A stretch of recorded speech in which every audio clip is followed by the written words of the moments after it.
ಶ್ರೀಗುರುಭ್ಯೋ ನಮಃ ಹರಿ ಓಂ. ನಾರಾಯಣಾಯ ಪರಿಪೂರ್ಣಗುಣಾರ್ಣವಾಯ ವಿಶ್ವೋದಯಸ್ಥಿತಿಲಯೋನ್ನಿಯತಿಪ್ರದಾಯ ಜ್ಞಾನಪ್ರದಾಯ ವಿಬುಧಾಸುರಸೌಖ್ಯದುಃಖಸತ್ಕಾರಣಾಯ ವಿತತಾಯ ನಮೋ ನಮಸ್ತೆ. ನಾರಾಯಣಂ ಸುರಗುರುಂ ಜಗದೇಕನಾಥಂ ಭಕ್ತಪ್ರಿಯಂ ಸಕಲಲೋಕನಮಸ್ಕೃತಂಚ ತ್ರೈಗುಣ್ಯವರ್ಜಿತಮಜಂ ವಿಭುಮದ್ಯಮೀಶಂ ವಂದೇ ಭವಘ್ನಮರಾಸುರಸಿದ್ಧವಂದ್ಯಂ. ನಾರಾಯಣಂ ನಮಸ್ಕೃತ್ಯ ನರಂ ಚೈವ ನರೋತ್ತಮಂ ದೇವೀಂ ಸರಸ್ವತೀಂ ವ್ಯಾಸಂ ತತೋ ಜಯಮುದೀರಯೇತ್. ಧರ್ಮವಿಜ್ಞಾನವೈರಾಗ್ಯಪರಮೈಶ್ವರ್ಯಶಾಲಿನಃ ಆನಂದತೀರ್ಥಭಗವತ್ಪಾದಾನ್ ವಂದೇ ನಿರಂತರಂ. ಭವತಿ ಯದನುಭಾವಾದೇಡಮೂಕೋऽಪಿ ವಾಗ್ಮೀ ಜಡಮತಿರಪಿ ಜಂತುರ್ಜಾಯತೆ ಪ್ರಾಜ್ಞಮೌಲಿಃ ಸಕಲವಚನಚೇತೋ ದೇವತಾ ಭಾರತೀ ಸಾ ಮಮ ವಚಸಿ ನಿಧತ್ತಾಂ ಸನ್ನಿಧಿಂ ಮಾನಸೇ ಚ. ನಮೋऽस्तु ತಾತ್ವಿಕಾ ದೇವಾಃ ವಿಷ್ಣುಭಕ್ತಿಪರಾಯಣಾಃ ಧರ್ಮಮಾರ್ಗೇ ಪ್ರೇರಯन्तु ಭವಂತಃ ಸರ್ವ ಏವ ಹಿ.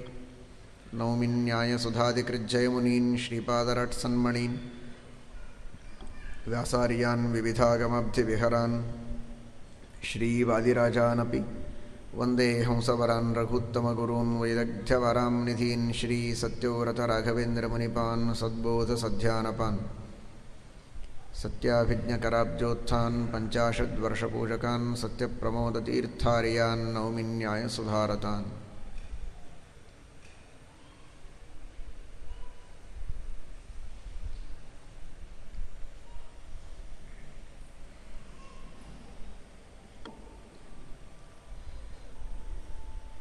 ಮನುಷ್ಯ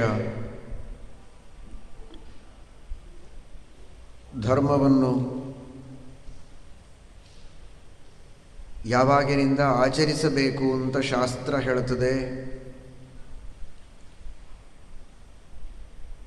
ಯಾವ ಪ್ರಸಂಗದಲ್ಲಿ ತನ್ನ ದೇಹದ ರಕ್ಷಣೆಗೆ ಆಹಾರವನ್ನು ಸೇವನೆ ಮಾಡುವುದಕ್ಕೆ ಪ್ರಾರಂಭ ಮಾಡ್ತಾನೆ, ಅಂದಿನಿಂದಲೇ ತನ್ನ ಆತ್ಮದ ಬೆಳವಣಿಗೆಗೂ ಆಹಾರವನ್ನು ಸೇವಿಸುವುದಕ್ಕೆ ಪ್ರಾರಂಭ ಮಾಡಬೇಕು. ಅದೇ ಧರ್ಮ.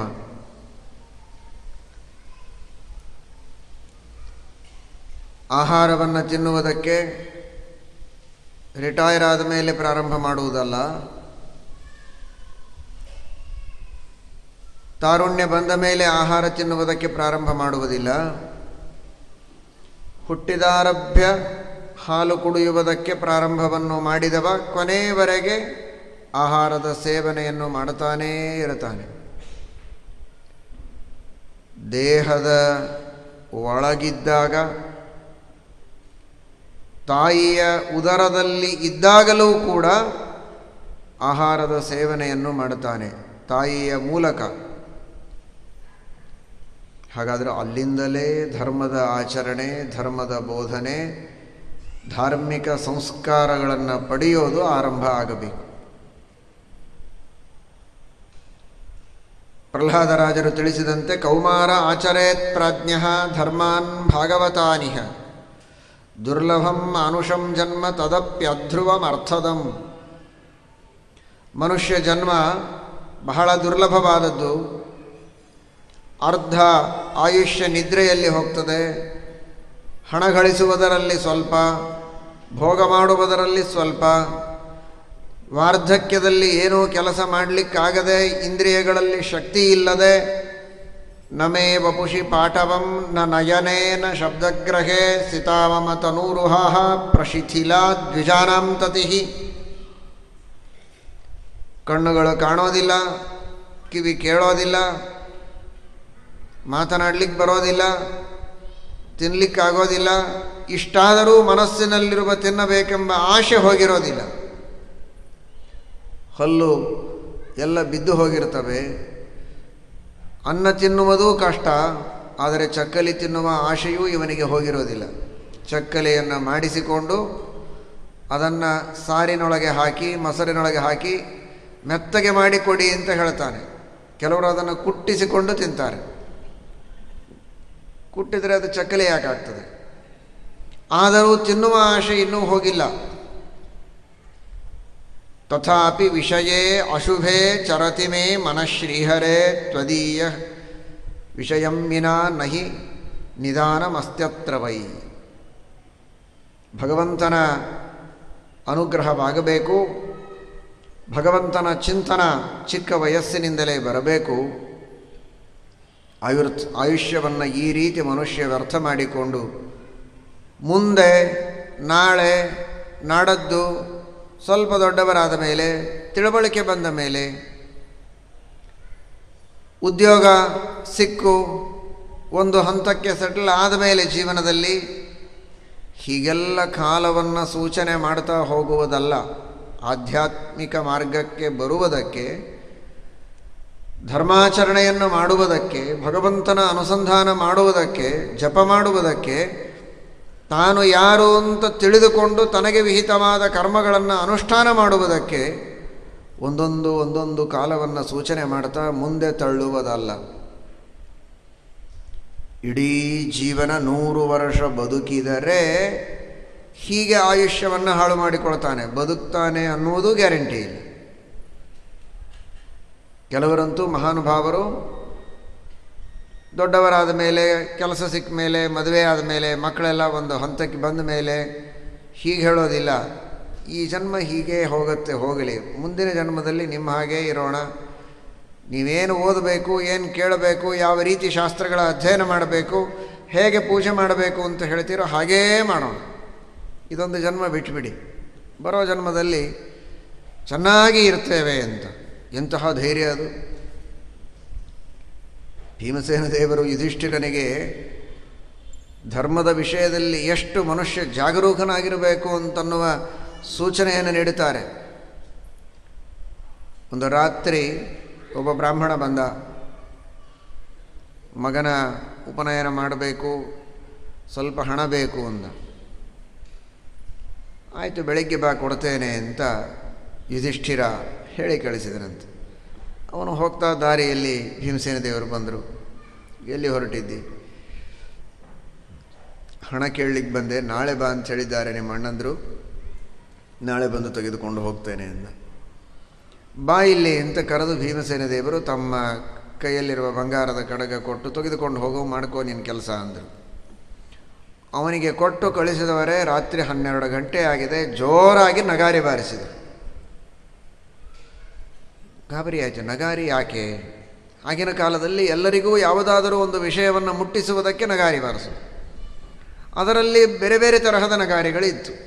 ಯುದ್ಧದ ನಗಾರಿ ಬೇರೆ, ಭಯ, ದೇಶಕ್ಕೆ ಏನೋ ಒಂದು ದೊಡ್ಡ ಭಯ ಬಂದಿದೆ, ಎಲ್ಲರೂ ಜಾಗರೂಕರಾಗಬೇಕು ಅಂತ ಹೇಳೋದು ಬೇರೆ, ಸಂತೋಷದ ನಗಾರಿ ಬೇರೆ. ಇದು ದೊಡ್ಡ ಸಂತೋಷದ ನಗಾರಿ ಇದು. ಈ ಹೊತ್ತಿಗೆ ಏನಿದೆ ನಗಾರಿಯ ಶಬ್ದ ಅಂತ ವಿಚಾರಿಸಿದರೆ ಯುಧಿಷ್ಠಿರ ಭೀಮಸೇನ ದೇವರು ಬಂದು ಹೇಳಿದ್ರಂತೆ, ಬಹಳ ಖುಷಿ ಆಯಿತು, ಸಂತೋಷ ಆಯಿತು, ಅದಕ್ಕೆ ಬಾರಿಸಿದೆ ಅಂತ. ಏನು ಸಂತೋಷ ಆಯ್ತಪ್ಪ ರಾತ್ರಿ ನಿನಗೆ? ಏನಿಲ್ಲ, ನಮ್ಮಣ್ಣ ನಾಳೆ ಬೆಳಗ್ಗೆವರೆಗೆ ಬದುಕಿರ್ತಾನೆ ಅನ್ನೋ ವಿಶ್ವಾಸ ಅವನಿಗೆ ಬಂದಿದೆ, ಅದನ್ನು ತಿಳ್ಕೊಂಡು ನನಗೆ ಬಹಳ ಸಂತೋಷ ಆಯಿತು ಅಂತ ಹೇಳಿದ್ರಂತೆ. ಅದರ ಅರ್ಥ, ಮಾಡುವ ಧರ್ಮಕ್ಕೆ ನಾಳೆ ಮಾಡ್ತೇನೆ ಅಂತ ಹೇಳಿದೆಯಲ್ಲ, ಅಂದರೆ ನಾಳಿನವರೆಗೆ ನೀನು ಬದುಕಿರ್ತೀಯ ಅನ್ನೋ ವಿಶ್ವಾಸ ನಿನಗುಂಟಾ? ಅವರೆಲ್ಲ ದೊಡ್ಡ ದೇವತೆಗಳು. ಯುಧಿಷ್ಠಿರ ಸ್ವಯಂ ಧರ್ಮ ರಾಜ, ಅವನು ಧರ್ಮಸ್ವರೂಪ, ಧರ್ಮಾಭಿಮಾನಿ, ಅವನ ವಿಚಾರ ಬೇರೆ. ಆದರೆ ನಮ್ಮಂಥವರಿಗೆ ಪಾಠ ಕಲಿಸುವುದಕ್ಕೆ ಇವುಗಳನ್ನೆಲ್ಲ ಶಾಸ್ತ್ರದಲ್ಲಿ ತಿಳಿಸಿಕೊಡ್ತಾರೆ, ಉದಾಹರಣೆ ಹೇಳುವ ಮೂಲಕ. ನಾವು ಜಾಗರೂಕರಾಗಿರಬೇಕು. ನಾಳೆ ನಾಡದ್ದು ಅಂತ ಮುಂದೆ ಹಾಕುವಂತಿಲ್ಲ. ಇವತ್ತು ಮಾಡುವುದನ್ನು ಇವತ್ತೇ ಮಾಡಬೇಕು, ಈಗಲೇ ಮಾಡಿ ಮುಗಿಸಬೇಕು. ಎಷ್ಟು ಸಾಧ್ಯವೋ ಅಷ್ಟು ಬೇಗ ಧರ್ಮವನ್ನು ನಾವು ಆಚರಣೆ ಮಾಡಬೇಕು. ಏನೋ ಒಂದು ಒಳ್ಳೆಯ ಸಂಕಲ್ಪ ಬಂದಿದೆ, ಗಾಯತ್ರಿಯ ಜಪ ಮಾಡಬೇಕು 24 ಲಕ್ಷ. ಮನಸ್ಸಿನಲ್ಲಿ ಬಂದ 2ನೆಯ ಕ್ಷಣ ದೇವರ ಎದುರಿಗೆ ಹೋಗಿ ಸಂಕಲ್ಪ ಮಾಡಿ ಶುರು ಮಾಡಿಬಿಡಬೇಕು. ಈ ಒಂದು ವರ್ಷ ಹೋಗಲಿ, ಮುಂದಿನ ವರ್ಷ ಶುರು ಮಾಡ್ತೇನೆ, ಆಮೇಲೆ ನೋಡ್ತೇನೆ, ಆಮೇಲೆ ನಂತರ ಅಂತನ್ನುವುದರೊಳಗೆ ಆಯುಷ್ಯ ಹೋಗಿ ಬಿಡುತ್ತದೆ. ಇದ್ದಕ್ಕಿದ್ದ ಹಾಗೆ ಹೃದಯಾಘಾತವಾಗಿ ಸತ್ತ ಅಂದರೆ ಮುಗಿದೋಯ್ತು. ಶಾಸ್ತ್ರ ಹೇಳುತ್ತದೆ, ಕೆಲವರು ನಾನು ಮಾಡಬೇಕು ಅಂತ ಪ್ರಾರಂಭ ಮಾಡಬಹುದು, ಮಧ್ಯದಲ್ಲಿ ವಿಘ್ನ ಬಂದರೆ ಅರ್ಧ ಆದರೆ ಏನು ಮಾಡೋದು? ಗ್ಯಾರಂಟಿ ಏನು ನಾನು ಪೂರ್ಣ ಮಾಡಲಿಕ್ಕಾಗತ್ತೆ ಅಂತ ಸುಮ್ಮನೆ ಸಂಕಲ್ಪ ಮಾಡಿ ಅರ್ಧ ಮಾಡೋದು ಸರಿ ಅಲ್ವಲ್ಲ? ಕೃಷ್ಣ ಪರಮಾತ್ಮ ಇದಕ್ಕೆ ಹೇಳಿದ್ದಾನೆ ಭಗವದ್ಗೀತೆಯಲ್ಲಿ ಉತ್ತರವನ್ನು. ನೇಹಾಭಿಕ್ರಮನಾಶೋಸ್ತಿ ಪ್ರತ್ಯವಾಯೋ ನ ವಿದ್ಯತೆ ಸ್ವಲ್ಪಮಪ್ಯಸ್ಯ ಧರ್ಮಸ್ಯ ತ್ರಾಯತೆ ಮಹತೋ ಭಯಾತ್. ಶ್ರೀಮದ್ ಆಚಾರ್ಯರು ವ್ಯಾಖ್ಯಾನ ಮಾಡ್ತಾರೆ ಗೀತಾ ತಾತ್ಪರ್ಯದಲ್ಲಿ, ಪ್ರಾರಂಭ ಮಾತ್ರಂ ಇಚ್ಛಾವ ವಿಷ್ಣು ಧರ್ಮೇ ನ ನಿಷ್ಫಲ. ನಾನು ಗಾಯತ್ರಿಯ ಜಪವನ್ನು ಮಾಡಬೇಕು 24 ಲಕ್ಷ ಸಂಕಲ್ಪ ಮಾಡಿದೆಯಲ್ಲ, ಇಷ್ಟಕ್ಕೆ ಪುಣ್ಯ ಬಂತು, ಬೇರೆ ಏನು ಬೇಕಾಗಿಲ್ಲ. 1,00,000 ಆಯಿತೋ 10,000 ಆಯಿತೋ ಎಷ್ಟಾಯಿತೋ ಆ ವಿಷಯ ಬೇರೆ. ಇಚ್ಛೆ ಮಾಡಿದ್ದಕ್ಕೂ ಪುಣ್ಯ ಇದೆ, ಸ್ವಲ್ಪ ಸಂಖ್ಯೆಯಲ್ಲಿ ಮಾಡಿದರಂತೂ ಪುಣ್ಯ ಇದೆ, ಪೂರ್ಣ ಮುಗಿಸಿದರೆ ಮಹಾಪುಣ್ಯ ಇದೆ.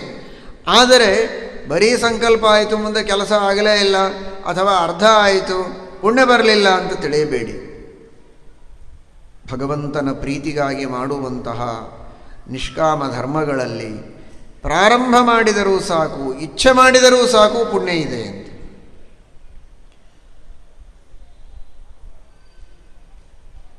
ಹೊಳೆಹೊನ್ನೂರಿನಲ್ಲಿ ಸತ್ಯಧರ್ಮತೀರ್ಥ ಶ್ರೀಪಾದಂಗಳವರು ಉಡುಪಿಗೂ ದಿಗ್ವಿಜಯವನ್ನು ಮಾಡಿ ವಿಶೇಷವಾಗಿ ಶ್ರೀಕೃಷ್ಣ ಪರಮಾತ್ಮನ ಸೇವೆಯನ್ನು ಮಾಡಿದ ಮಹಾನುಭಾವರು ಸತ್ಯಧರ್ಮತೀರ್ಥರು. ಶ್ರೀಮದ್ಭಾಗವತಕ್ಕೆ ದಿವ್ಯವಾದ ವ್ಯಾಖ್ಯಾನವನ್ನು ರಚನೆ ಮಾಡಿದ ಮಹಾನುಭಾವರು. ಅವರ ಜೀವನ ಚರಿತ್ರೆಯಲ್ಲಿ ನಮ್ಮ ಪೀಠ ಪರಂಪರೆಯಲ್ಲಿ ಬರುವ ಮಹಾನುಭಾವರು. ಅವರ ಚರಿತ್ರೆಯಲ್ಲಿ ಒಂದು ಮಾತು ಕೇಳ್ತೇವೆ. ನಿತ್ಯದಲ್ಲಿ ಅವರು ಒಂದು ಮಾತು ಹೇಳಬೇಕಂತೆ.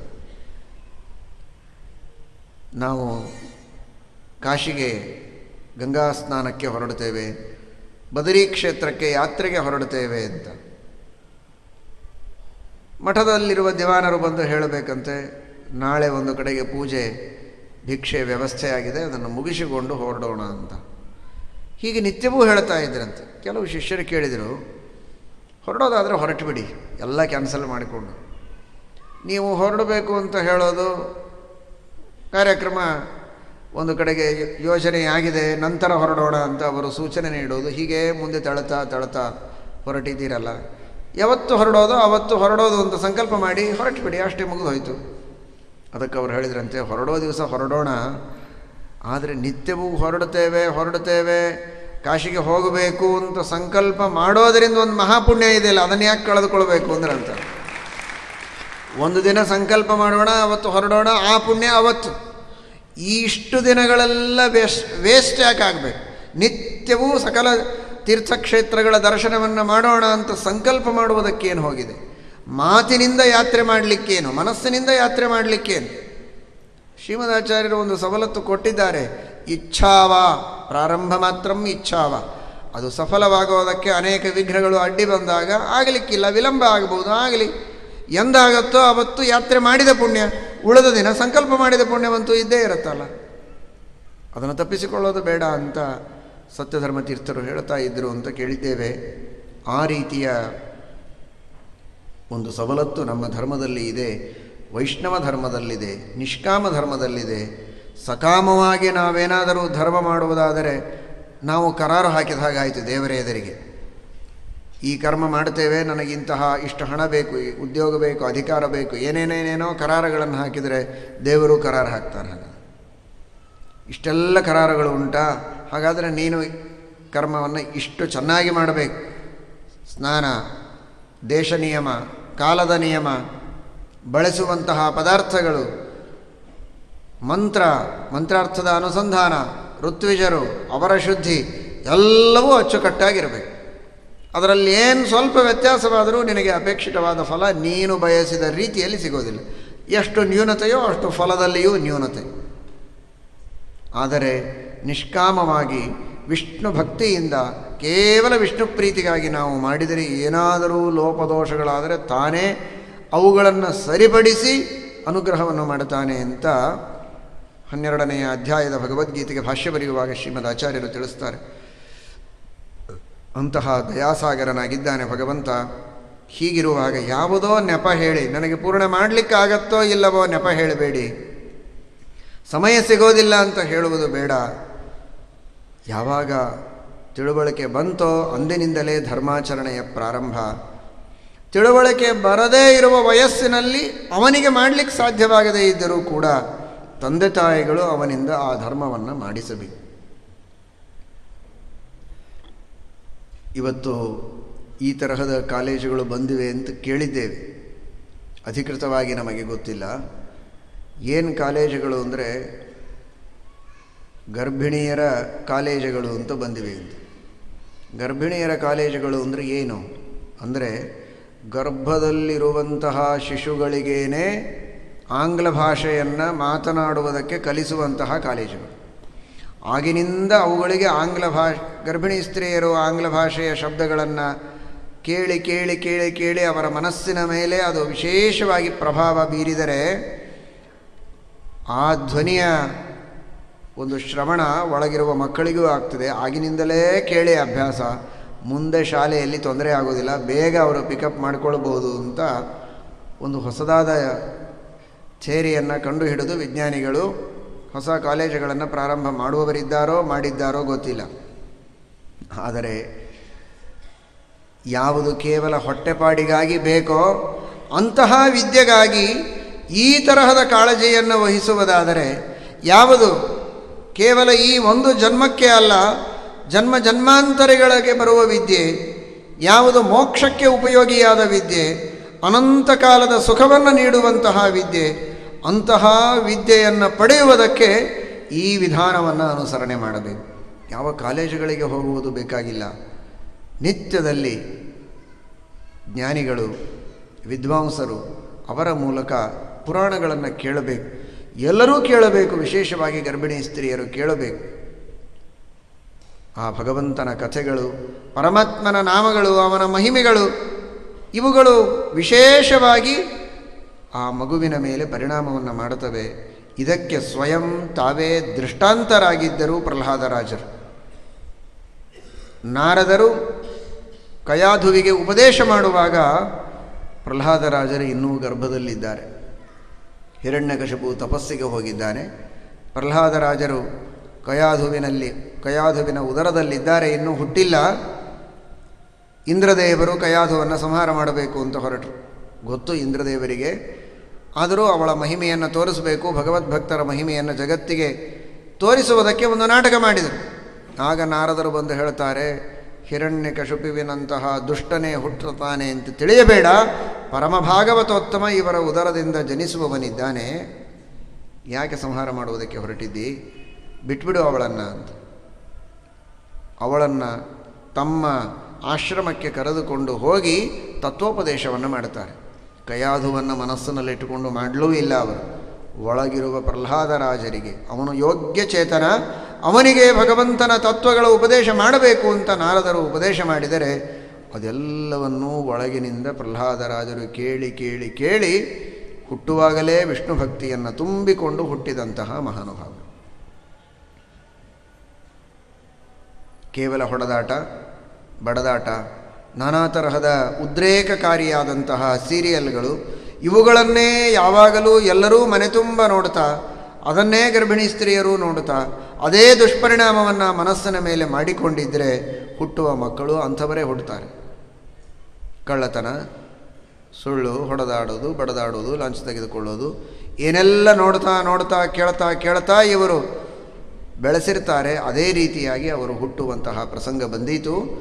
ಬರೀ ಕೌಮಾರ ಆಚರೇತ್ ಪ್ರಾಜ್ಞ, ಇವನು ಆಚರಣೆ ಮಾಡೋದು ಕೌಮಾರಾವಸ್ಥೆಯಿಂದ, ಆದರೆ ಇವನಿಗೆ ಧಾರ್ಮಿಕ ಸಂಸ್ಕಾರ ನೀಡುವುದು ಕೌಮಾರಾವಸ್ಥೆಯಿಂದ ಅಲ್ಲ, ಅದು ಶೈಶವಾವಸ್ಥೆಯಿಂದ, ಗರ್ಭಾವಸ್ಥೆಯಿಂದಲೇ ಇವನಿಗೆ ಸಂಸ್ಕಾರವನ್ನು ನೀಡುವುದಕ್ಕೆ ಪ್ರಾರಂಭ ಮಾಡಬೇಕು. ಅದಕ್ಕಾಗೇನೆ ಷೋಡಶ ಸಂಸ್ಕಾರಗಳನ್ನು ನಮ್ಮ ಪ್ರಾಚೀನ ಸಂಸ್ಕೃತಿಯಲ್ಲಿ ಹೇಳಿದ್ದಾರೆ. ಷೋಡಶ ಸಂಸ್ಕಾರಗಳಲ್ಲಿ ಪ್ರಾರಂಭದಿಂದ ಇವನಿಗೆ ಗರ್ಭಾವಸ್ಥೆಯಿಂದಲೂ ಅನೇಕ ತರಹದ ಸಂಸ್ಕಾರಗಳನ್ನು ನೀಡುವ ಮೂಲಕ ಇವನ ದೇಹಕ್ಕೆ ಉತ್ತಮವಾದಂತಹ ಶುದ್ಧಿ, ಧರ್ಮವನ್ನು ಆಚರಣೆ ಮಾಡುವ ಒಂದು ಅರ್ಹತೆ, ಭಗವಂತನ ದೇವತೆಗಳ ಋಷಿಮುನಿಗಳ ವಿಶೇಷವಾದ ಅನುಗ್ರಹದ ಪ್ರಾರ್ಥನೆ, ಆ ಒಂದು ರಕ್ಷೆ ಇವನಿಗೆ ಆ ಗರ್ಭಾವಸ್ಥೆಯಿಂದಲೇ ದೊರಕಿಸುವ ರೀತಿಯಲ್ಲಿ ವೈದಿಕವಾದಂತಹ ಅನೇಕ ಸಂಸ್ಕಾರಗಳನ್ನು ಮಾಡುವ ಪದ್ಧತಿ ಬಂದಿದೆ. ಅವುಗಳೆಲ್ಲವನ್ನು ಮಾಡುತ್ತಾ ಧಾರ್ಮಿಕ ಸಂಸ್ಕಾರಗಳನ್ನು ನೀಡ್ತಾ ಧಾರ್ಮಿಕ ಉಪದೇಶಗಳ ಪ್ರಭಾವವನ್ನು ಇವನ ಸುಪ್ತವಾದ ಮನಸ್ಸಿನ ಮೇಲೆ ಮಾಡ್ತಾ ಚಿಕ್ಕ ವಯಸ್ಸಿನಲ್ಲಿ ಅವನನ್ನು ಬೆಳೆಸಬೇಕು. ಕೌಮಾರಾವಸ್ಥೆ ಬಂದಾಗ ಅವನು ತಿಳುವಳಿಕೆಯಿಂದ ತಾನು ನಿಧಾನವಾಗಿ ಧರ್ಮವನ್ನು ಮಾಡುವಂತೆ ಪ್ರಚೋದನೆಯನ್ನು ಮಾಡಬೇಕು. ಇದು ಹಿರಿಯರು ಮಾಡಬೇಕಾದಂತಹ ಬಹಳ ದೊಡ್ಡದಾದಂತಹ ಜವಾಬ್ದಾರಿಯ ಕರ್ತವ್ಯವಾಗಿದೆ. ಅದಕ್ಕಾಗಿಯೇ ಶ್ರೀಮನ್ ಮಹಾಭಾರತ ಸಂದೇಶವನ್ನು ನೀಡುತ್ತಾ ಇದೆ. ಅಂತೇಷು ರೇಮಿರೇ ಧೀರಾಃ ನತೇ ಮಧ್ಯೇಷು ರೇಮಿರೇ ಅಂತಃಪ್ರಾಪ್ತಿಂ ಸುಖಂ ಪ್ರಾಹುಃ ದುಃಖಂ ಅಂತರಮಂತಯೋಃ. ನಮ್ಮ ಜೀವನದಲ್ಲಿ ಅಂತಗಳು, ಅಂತ ಅಂದರೆ ಕೊನೆಯಿಂದ ನೋಡ್ತಾ ಬಂದರೆ, ಅಂತ ಅಂದರೆ ಕೊನೆಯದು ಗರ್ಭಾವಸ್ಥೆ, ಶೈಶವಾವಸ್ಥೆ, ಬಾಲ್ಯ. ಬಾಲ್ಯದಿಂದ ಆರಂಭ ಮಾಡಿ ನೋಡ್ತಾ ಹೋದರೆ ಅವಸ್ಥೆಗಳಲ್ಲಿ ಕೊನೆಯ ಅವಸ್ಥೆ ಅಂದರೆ ವಾರ್ಧಕ್ಯ, ಮುಪ್ಪು. ಈ ಎರಡೂ ಅವಸ್ಥೆಗಳಲ್ಲಿಯೂ ಭಗವಂತನ ಸ್ಮರಣೆಯನ್ನು ಮಾಡಬೇಕು. ನತೇ ಮಧ್ಯೇಶು ರೇಮಿರೆ, ನಿನ್ನೆ ತಿಳಿದಂತೆ ನತೇ ಮಧ್ಯೇಶ್ವೇವ ರೇಮಿರೆ. ಕೇವಲ ಮಧ್ಯ ವಯಸ್ಸಿನಲ್ಲಿ ಮಾತ್ರ ಉತ್ಸಾಹ ಇದ್ದಾಗ ದೇವರ ಸ್ಮರಣೆಯನ್ನು ಮಾಡಿ. ಕೆಲವರು ಕೊನೆಗೆ ಮತ್ತೆ ಬಿಟ್ಟುಬಿಡ್ತಾರೆ. ಕೆಲವರು ಮಹಾನುಭಾವರು ಕೊನೆಗೆ ಮಾಡೋಣ ಅಂತ ತಳ್ಳುವವರು ಕೆಲವರಾದರೆ ಉತ್ಸಾಹದಿಂದ ಮೊದಲು ಮಾಡೋದು, ಮಾಡಿದ ಮೇಲೆ ಈಗೆಲ್ಲ ನಾನು ನನ್ನ ಮಕ್ಕಳಿಗೆ ಬಿಟ್ಟುಬಿಟ್ಟಿದ್ದೆ. ಅವರೆಲ್ಲ ಪಾಠ ಪ್ರವಚನ ನಮ್ಮ ವಯಸ್ಸಿದ್ದಾಗ ನಾವು ಬೇಕಾದ್ದು ಮಾಡಿ ಆಗಿದೆ. ಈಗೆಲ್ಲ ದಾನ ಧರ್ಮ ಪಾಠ ಪ್ರವಚನ ಎಲ್ಲ ಜಪ ಸಂಧ್ಯಾವಂದನವನ್ನು ನನ್ನ ಮಗನಿಗೆ ಒಪ್ಪಿಸಿಬಿಟ್ಟಿದ್ದೆ. ಈಗೇನು ನಾನು ಮಾಡೋದಿಲ್ಲ, ನಿಶ್ಚಿಂತವಾಗಿದ್ದೇನೆ ಅಂತ. ಅಲ್ಲ, ಅಂತೇಷು ರೇಮಿರೇ ಧೀರಾಃ. ಚಿಕ್ಕ ವಯಸ್ಸಿನಲ್ಲಿಯೂ ಮಾಡಬೇಕು, ಮಧ್ಯ ವಯಸ್ಸಿನಲ್ಲಿಯೂ ಮಾಡಬೇಕು, ಕೊನೆಗೂ ಮಾಡಬೇಕು, ಅಂತಗಳಲ್ಲಿಯೂ ಮಾಡಬೇಕು, ಮಧ್ಯದಲ್ಲಿಯೂ ಮಾಡಬೇಕು. ಮಧ್ಯದಲ್ಲಿ ಮಾತ್ರ ಮಾಡ್ತೇನೆ ಎನ್ನುವುದು ಸರಿಯಲ್ಲ. ಅಂತೇಷು ರೇಮಿರೇ ಧೀರಾಃ ನತೇ ಮಧ್ಯೇಷು ರೇಮಿರೇ. ಶಿಶುವಿನ ಸ್ವಭಾವದ ಯೋಗ್ಯತೆಯ ಪರಿಣಾಮ ತಾಯಿಯ ಮೇಲೂ ಆಗತ್ತೆ. ತಾಯಿಯ ಧಾರ್ಮಿಕವಾದ ಅನುಷ್ಠಾನಗಳು, ಪೂಜೆ, ಜಪ, ಪುರಾಣಗಳ ಶ್ರವಣ, ದೇವರ ನಮಸ್ಕಾರ, ಹಿರಿಯರ ಸೇವೆ, ಇವುಗಳ ಪರಿಣಾಮ ಒಳಗಿರುವ ಶಿಶುವಿನ ಮೇಲೂ ಆಗತ್ತೆ. ಒಳಗಿರುವ ಶಿಶುವಿನ ಮೇಲೂ ಆಗತ್ತೆ, ಮುಂದೆ ಬರುವ ಶಿಶುವಿನ ಮೇಲೂ ಅದೃಷ್ಟದ ರೂಪದಲ್ಲಿ, ಪುಣ್ಯದ ರೂಪದಲ್ಲಿ ಪರಿಣಾಮವಾಗುತ್ತೆ. ಇದೇ ಉಡುಪಿಯ ಪವಿತ್ರ ಕ್ಷೇತ್ರದಲ್ಲಿ ಚಾತುರ್ಮಾಸ್ಯವನ್ನು 350 ವರ್ಷಗಳ ಹಿಂದೆ ಮಾಡಿದಂತಹ ವಿದ್ಯಾಧೀಶ ತೀರ್ಥ ಶ್ರೀಪಾದಂಗಳವರ ಚರಿತ್ರೆಯಲ್ಲಿ ನಾವು ಕೇಳುತ್ತೇವೆ. ವಿದ್ಯಾಧೀಶ ತೀರ್ಥ ಶ್ರೀಪಾದಂಗಳವರು ಅವತಾರ ಮಾಡುವ ಮೊದಲು ಅವರ ತಂದೆ ಆನಂದ ಭಟ್ಟಾರಕರು ಅಂತ, ಆನಂದ ಭಟ್ಟಾರಕರಿಗೆ ವಿಶೇಷವಾಗಿ ವಾದರಾಜ ಶ್ರೀಪಾದಂಗಳವರು ಅನುಗ್ರಹವನ್ನು ಮಾಡಿ ಸಂತಾನವಾಗತ್ತೆ ಅಂತ ಫಲಮಂತ್ರಾಕ್ಷತೆಯನ್ನು ನೀಡಿರ್ತಾರೆ. ಒಬ್ಬ ವಾದಿಯನ್ನು ಸೋಲಿಸಬೇಕಾಗಿರುತ್ತದೆ. ಸಿದ್ಧಾಂತಕ್ಕೆ ವಿರುದ್ಧವಾಗಿ ವಿಷ್ಣು ಸರ್ವೋತ್ತಮತ್ವವನ್ನು ನಿರಾಕರಿಸುವ ವಾದಿಗಳನ್ನು ಖಂಡನೆ ಮಾಡಿ ವಿಷ್ಣು ಸರ್ವೋತ್ತಮತ್ವವನ್ನು ಸ್ಥಾಪಿಸುವಂತಹ ಒಂದು ದೊಡ್ಡ ಕೆಲಸವನ್ನು ವಾದಿರಾಜ ಶ್ರೀಪಾದಂಗಳವರು ಆನಂದ ಭಟ್ಟಾರಕರಿಗೆ ಒಪ್ಪಿಸ್ತಾರೆ. ಆ ಸೇವೆಯನ್ನು ಮಾಡಿ ಆನಂದ ಭಟ್ಟಾರಕರು ಜಯಪತ್ರವನ್ನು ತಂದು ವಾದಿರಾಜರ ಪಾದಕ್ಕೆ ಅರ್ಪಿಸಿದಾಗ ವಾದಿರಾಜರು ಅನುಗ್ರಹವನ್ನು ಮಾಡುತ್ತಾರೆ. ವಾದಿರಾಜರ ಅನುಗ್ರಹದಿಂದ ಆನಂದ ಭಟ್ಟಾರಕರಿಗೆ ವಿದ್ಯಾಧೀಶ ತೀರ್ಥ ಶ್ರೀಪಾದಂಗಳವರಂತಹ ದೊಡ್ಡ ಜ್ಞಾನಿಗಳ ಅವತಾರ ಆಗ್ತದೆ. ವಿದ್ಯಾಧೀಶ ತೀರ್ಥರು ಅರ್ಥಾತ್ ಪೂರ್ವಾಶ್ರಮದಲ್ಲಿ ಅವರು ತಾಯಿಯ ಗರ್ಭದಲ್ಲಿದ್ದಾಗ ಶಿಶುವಿನ ಯೋಗ್ಯತೆ ತಾಯಿನ ಮೇಲೆ ಹೇಗೆ ಪರಿಣಾಮ ಮಾಡ್ತದೆ ಎನ್ನುವುದಕ್ಕೆ ಉದಾಹರಣೆ ಹೇಳಬೇಕಾದದ್ದೆಷ್ಟೇ, ತಾಯಿ ಹಾಗೂ ಮಗುವಿನಲ್ಲಿರುವ ಸಂಬಂಧ ಹೇಗಿರ್ತದೆ ಅಂತ. ಆ ಶಿಶುವಿನ ಯೋಗ್ಯತೆ ಅದ್ಭುತವಾದ ಯೋಗ್ಯತೆ. ಇಡೀ ಭಾರತ ದೇಶದಲ್ಲಿ ಸಂಚಾರ ಮಾಡಿ ಬಹಳ ದೊಡ್ಡದಾದಂತಹ ಸಾಧನೆಯನ್ನು ಮಾಡಿದ ಮಹಾನುಭಾವರು ವಿದ್ಯಾಧೀಶ ತೀರ್ಥರು. ಶ್ರೀಮನ್ಯಾಯ ಸುಧಾ ಗ್ರಂಥಕ್ಕೆ ವಾಕ್ಯಾರ್ಥ ಚಂದ್ರಿಕಾ ಎಂಬ ಗ್ರಂಥವನ್ನು ರಚನೆ ಮಾಡಿದ್ದಾರೆ. ಆ ವಾಕ್ಯಾರ್ಥ ಚಂದ್ರಿಕೆಯನ್ನು ಅಧ್ಯಯನ ಮಾಡುವುದಕ್ಕೆ 12 ವರ್ಷಗಳ ಅಧ್ಯಯನದ ಹಿನ್ನೆಲೆ ಇದ್ದವರಿಗೆ ಮಾತ್ರ ಸಾಧ್ಯ. ಸುಧಾ ವಾಕ್ಯಾರ್ಥ ಚಂದ್ರಿಕಾಗಳ ಅಧ್ಯಯನ ಮಾಡಬೇಕಾದ್ರೆ ಅಂತಹ ಗ್ರಂಥವನ್ನು ವಿದ್ಯಾವದ್ವರ್ಯ ಧುರ್ಯ ಪ್ರಥಿತ ವಿವರಣ ಗ್ರಂಥ ನಿರ್ಮಾಣ ವಿತ್ತ ಅಂತ ವಿದ್ಯಾಧೀಶರಿಗಿರುವಂತಹ ಒಂದು ಹೆಗ್ಗಳಿಕೆ. ವಿದ್ಯಾವದ್ವರ್ಯರು, ಅವರಲ್ಲಿ ಧುರ್ಯರು, ಅಂಥವರಿಗೆ ವಾಕ್ಯಾರ್ಥ ಚಂದ್ರಿಕೆಯ ಪರಿಚಯವಂತೆ. ವಿದ್ಯಾವದ್ವರ್ಯ ಧುರ್ಯ ಪ್ರಥಿತ ವಿವರಣ ಗ್ರಂಥ ನಿರ್ಮಾಣ ವಿತ್ತ. ಇಂತಹ ವಿದ್ಯಾಧೀಶ ತೀರ್ಥರು ಇಡೀ ಭಾರತ ದೇಶದಲ್ಲಿ ಸಂಚಾರವನ್ನು ಮಾಡಿದ ಮಹಾನುಭಾವರು. ಗಯಾ ಕ್ಷೇತ್ರದಲ್ಲಿ ಇರುವಂತಹ ವಟವೃಕ್ಷ ಸಂಪೂರ್ಣವಾಗಿ ಒಣಗಿ ಹೋದರೆ ತಮ್ಮ ತಪಃಪ್ರಭಾವದಿಂದ ದೇವರಿಗೆ ಪ್ರಾರ್ಥಿಸಿ ನೀರಿನ ಪ್ರೋಕ್ಷಣೆಯನ್ನು ಮಾಡಿ, ತೀರ್ಥದ ಪ್ರೋಕ್ಷಣೆಯನ್ನು ಮಾಡಿ ಒಣಗಿ ಹೋದ ವಟವೃಕ್ಷವನ್ನು ಚಿಗಿಯುವಂತೆ ಮಾಡಿದವರು. ಹೀಗಾಗಿ ಅಲ್ಲಿರುವಂತಹ ಎಲ್ಲ ಗಯಾಪಾಲರು ವಿದ್ಯಾಧೀಶ ತೀರ್ಥ ಶ್ರೀಪಾದಂಗಳವರ ಶಿಷ್ಯರಾಗಿ ದೀಕ್ಷೆಯನ್ನು ತೆಗೆದುಕೊಂಡು, ವೈಷ್ಣವ ದೀಕ್ಷೆಯನ್ನು ತೆಗೆದುಕೊಂಡು ತಪ್ತಮುದ್ರಾಧಾರಣೆಯನ್ನು ಮಾಡಿಸಿಕೊಂಡು ಇಂದಿಗೂ ವಿದ್ಯಾಧೀಶ ತೀರ್ಥ ಶ್ರೀಪಾದಂಗಳವರ ಪರಂಪರೆಯ ಶಿಷ್ಯರು ಅಂತ ಹೇಳಿಕೊಂಡು ಇವತ್ತಿಗೂ ಕೂಡ ಅವರು ಅವರ ಸ್ಮರಣೆಯನ್ನು ಮಾಡ್ತಾರೆ ಗಯಾ ಕ್ಷೇತ್ರದಲ್ಲಿ. ಅಂತಹ ಮಹಾನುಭಾವರು ಅನೇಕ ವಾದಿಗಳನ್ನು ನಿರಾಕರಣೆ ಮಾಡಿದವರು, ಏಕಾದಶಿ ನಿರ್ಣಯವನ್ನು ಬರೆದಂತಹ ಮಹಾಜ್ಞಾನಿಗಳು. ಅನೇಕ ಗ್ರಂಥಗಳನ್ನೂ ರಚನೆ ಮಾಡಿದ್ದಾರೆ, ಅನೇಕ ಪವಾಡಗಳನ್ನೂ ತೋರಿಸಿದ್ದಾರೆ. ಪರಮ ವಿರಕ್ತ ಶಿಖಾಮಣಿಗಳು. ಇಲ್ಲಿ ಉಡುಪಿ ಕ್ಷೇತ್ರದಲ್ಲಿ ಇದ್ದರೆ ಅವರು ನಿತ್ಯದಲ್ಲಿ ಶ್ರೀಕೃಷ್ಣ ಪರಮಾತ್ಮನಿಗೆ 216 ಪ್ರದಕ್ಷಿಣೆಗಳನ್ನು ಹಾಕಬೇಕು, 108 ನಮಸ್ಕಾರಗಳನ್ನು ಹಾಕಬೇಕು. ಮೈ ಮೇಲೆ ಹೊದಿಕೆ ಇಲ್ಲ, ಉಡುವುದಕ್ಕೆ ಶಾಟಿ ಇಲ್ಲ, ಕೇವಲ ಕೌಪೀನದ ಮೇಲೆ ಇಂತಹ ಮಳೆ ಚಳಿಯಲ್ಲಿ ಇಲ್ಲಿ ವಾಸವಾಗಿದ್ದರು.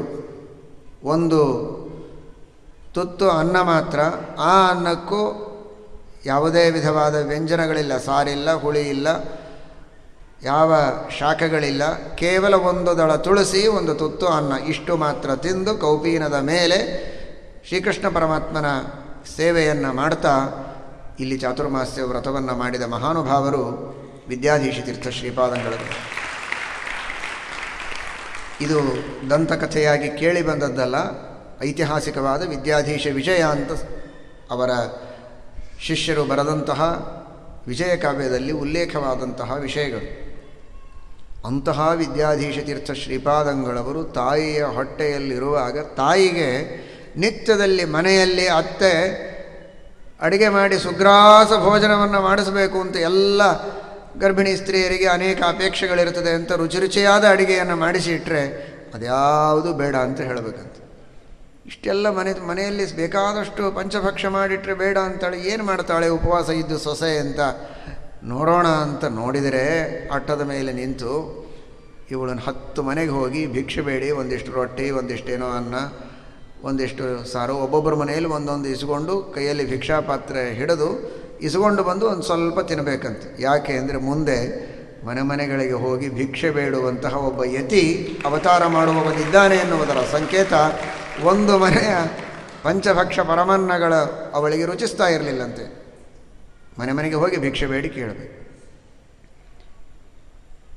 ಹೆಣ್ಣು ಶಾಸ್ತ್ರ ಏನು ಓದಿರಲಿಲ್ಲ, ಕೇವಲ ಮನೆಯಲ್ಲಿರುವ ಸೇವೆ ಮಾಡಿಕೊಂಡು ಪತಿಯ ಸೇವೆ ಮಾಡಿಕೊಂಡು ಇರುವಂಥವಳು. ಆದರೆ ಅವಳಿಗೆ ಬರುವಂತಹ ಭಾವನೆಗಳು ಅಂದರೆ ಎಲ್ಲ ದುರ್ವಾದಿಗಳನ್ನು ಸೋಲಿಸಬೇಕು, ಸೋಲಿಸಿ ನಮ್ಮ ವೈಷ್ಣವ ಸಿದ್ಧಾಂತದ ಸ್ಥಾಪನೆ ಮಾಡಬೇಕು, ಅಖಂಡ ಭೂಖಂಡದಲ್ಲಿ ಸಂಚಾರ ಮಾಡಬೇಕು, ವಿಶೇಷವಾಗಿ ಭಾರತ ದೇಶದಲ್ಲಿ ಎಲ್ಲ ಕಡೆಗೆ ವಿಷ್ಣು ಸರ್ವೋತ್ತಮತ್ವದ ಸ್ಥಾಪನೆ ಮಾಡಬೇಕು, ಎಲ್ಲ ಕಡೆಗೆ ಯಾತ್ರೆಯನ್ನು ಮಾಡಬೇಕು. ಇದೆಲ್ಲ ಅವಳ ಬಯಕೆಗಳಂತೆ.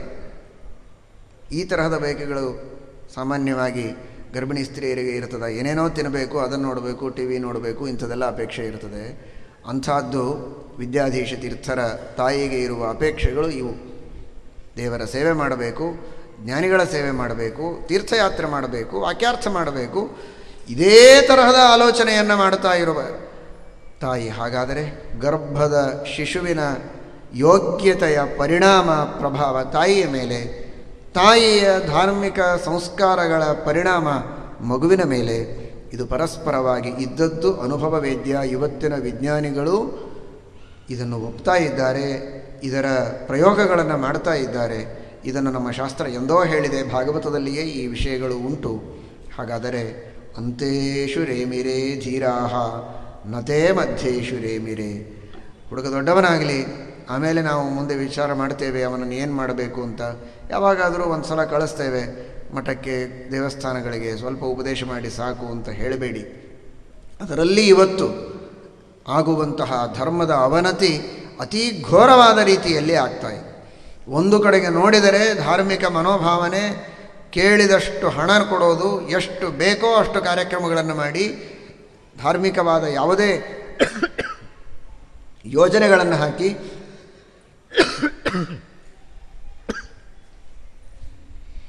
ಕೈಬಿಚ್ಚಿ ನೀಡುವುದಕ್ಕೆ ಸಿದ್ಧರಾದ ಯುವಕರಿದ್ದಾರೆ, ಯುವತಿಯರಿದ್ದಾರೆ, ಅನೇಕ ಹಿರಿಯರಿದ್ದಾರೆ. ಧರ್ಮ ಬಹಳ ಉಚ್ಛ್ರಾಯ ಸ್ಥಿತಿಯಲ್ಲಿದೆ ಅಂತ ಒಂದು ಕಡೆಗೆ ಅನ್ನಿಸ್ತದೆ. ಆದರೆ ವೈಯಕ್ತಿಕ ಧರ್ಮದ ಅನುಷ್ಠಾನದ ದೃಷ್ಟಿಯಲ್ಲಿ ನೋಡಿದಾಗ, ಸದಾಚಾರದ ದೃಷ್ಟಿಯಲ್ಲಿ ನೋಡಿದಾಗ, ಶುದ್ಧಿಯ ದೃಷ್ಟಿಯಲ್ಲಿ ನೋಡಿದಾಗ ಅತ್ಯಂತ ಹೀನವಾದ ಸ್ಥಿತಿಯಲ್ಲಿ ನಾವೆಲ್ಲ ಇದ್ದೇವೆ. ಇದಕ್ಕೆ ಕಾರಣ ಔದಾಸೀನ್ಯ. ಹಣ ಗಳಿಸುವುದಕ್ಕೆ ಏನು ಮಾಡಬೇಕು ಅನ್ನುವುದು ಒಂದೇ ಒಂದು ಗುರಿಯನ್ನು ಇಟ್ಟುಕೊಂಡು ಅದನ್ನೇ ತಾನೂ ಸಾಧಿಸ್ತಾ ಮಕ್ಕಳಿಗೂ ಅದನ್ನೇ ಬೋಧನೆ ಮಾಡ್ತಾ, ಏನಾದರೂ ಮಾಡು, ಇಂಜಿನಿಯರ್ ಆಗಬೇಕು, ಡಾಕ್ಟರ್ ಆಗಬೇಕು, ಅವುಗಳು ಯಾವುದು ಆಗೋದು ಬೇಡ ಅಂತ ಹೇಳಲು ಹೊರಟಿಲ್ಲ.